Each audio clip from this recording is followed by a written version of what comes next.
Hello, fellow Toastmasters, and welcome to yet another evaluation of the Toastmasters International World Championship of Public Speaking for this year, which of course was held in Vancouver, Canada, and another winner was declared as the World Champion of Public Speaking, Toastmaster Manoj Vasudevan from Singapore.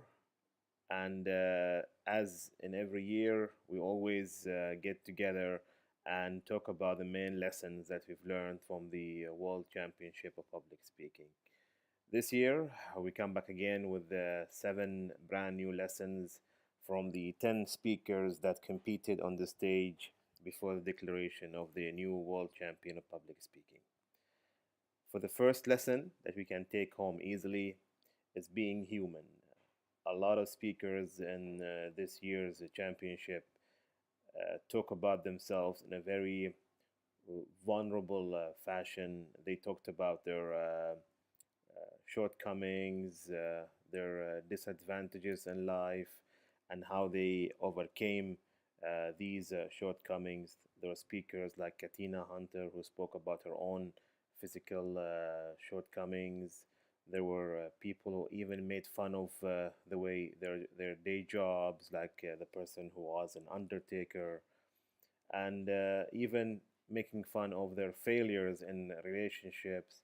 So a lot of personal stories that talk about human vulnerability. It's a very good lesson because the more you become human, the less the gap becomes between you and the audience. You actually remove all the boundaries between you as a speaker and your audience members when you become closer to them and become human to them. So it's an important lesson we can take home and how to make our personal stories human and we become more vulnerable when we talk about them.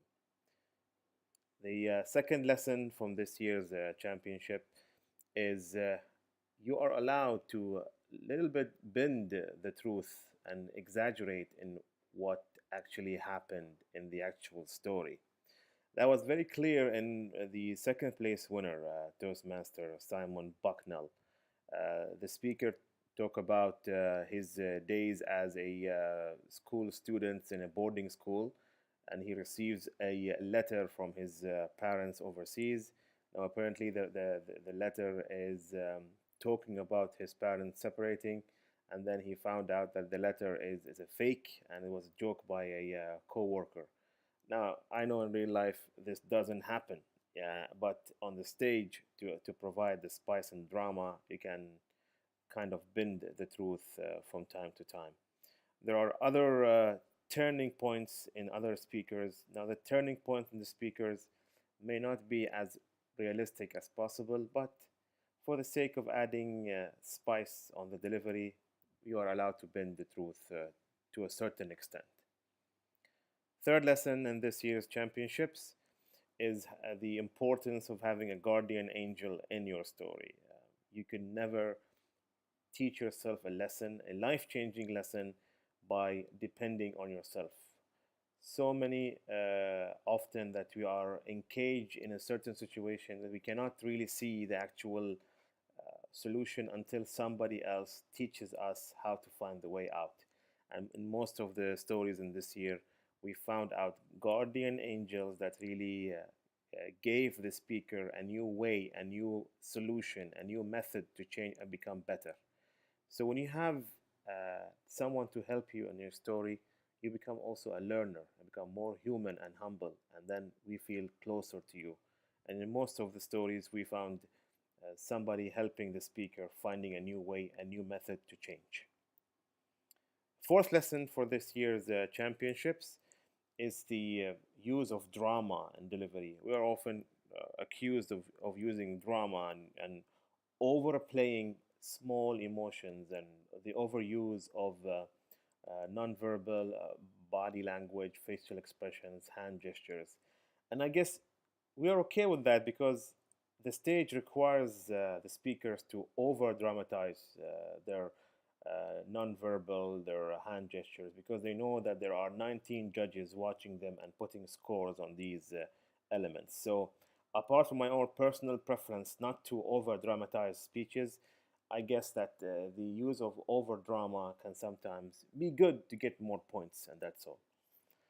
Lesson number five, I had this prediction long way back, and I still am a firm believer that Toastmaster International will go even more global by expanding more membership outside the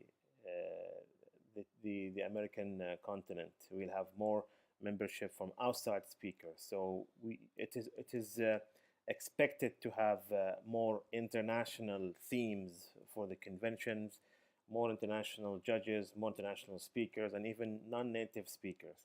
Now, although the next year's convention will be in Chicago and the year after will be in Colorado, I believe that even if the convention is held in the States every year, we'll have more global footprint from the attendees, judges, and everybody who witnesses the international convention. Lesson number six, I have seen a few winners from the last few years who win because they are towards the end in the speaking sequence. And I don't know why.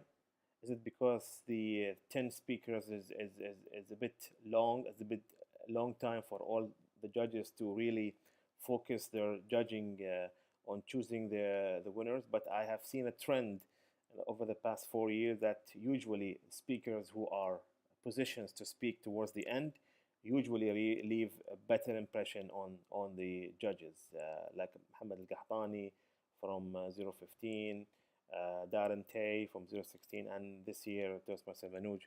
They all were above speaker number six, so six, seven, eight, and nine and 10. My last lesson for this year is gimmicks. There were some people who overused gimmicks. There are speakers who took off their pants. There are speakers who try to use metaphorical tools, name tags, magic.